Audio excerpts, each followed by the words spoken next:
की तू कुठून आहेस आणि आई-वडील काय करतात तुझे?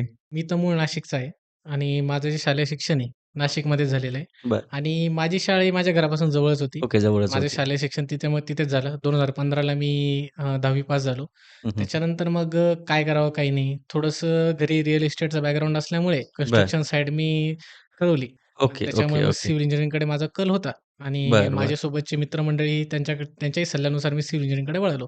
बरं, बरं. त्यामुळे 10वी ला मला चांगले बोर्डमध्ये चांगले मार्क असल्यामुळे मी डिप्लोमाला मुंबईला व्हिजिट ॲडमिशन घेतलं. अरे वाह! व्ही-जी-टी खूप चांगलं कॉलेज आहे. हो. त्यामुळे तिथे मला एक खूप चांगला बेस भेटला. खूप चांगलं एक्सपोजर फाउंडेशन भेटला. भेटलं. हं, खूप हं, हं. चांगले मित्र भेटले. त्यामुळे त्या एक्सपोजरचा मला आज तो फायदा झालेला आहे. हं, हं. 2018 ला डिप्लोमा झाल्यानंतर मी ग्रॅज्युएशनला इथे आपल्या पुण्याला सिंहगड कॉलेज वडगावला होतो. बरं, तिथे बरं. हां, हां. 2021 ला माझं इंजिनिअरिंग पूर्ण झालं. बरं. इंजिनिअरिंग संपता-संपता तेव्हा साधारण कोविडचा पिरियड होता. हं, हं, हं, हं. तर कोविडमध्ये काही जास्त समोर काही दिसत नव्हतं.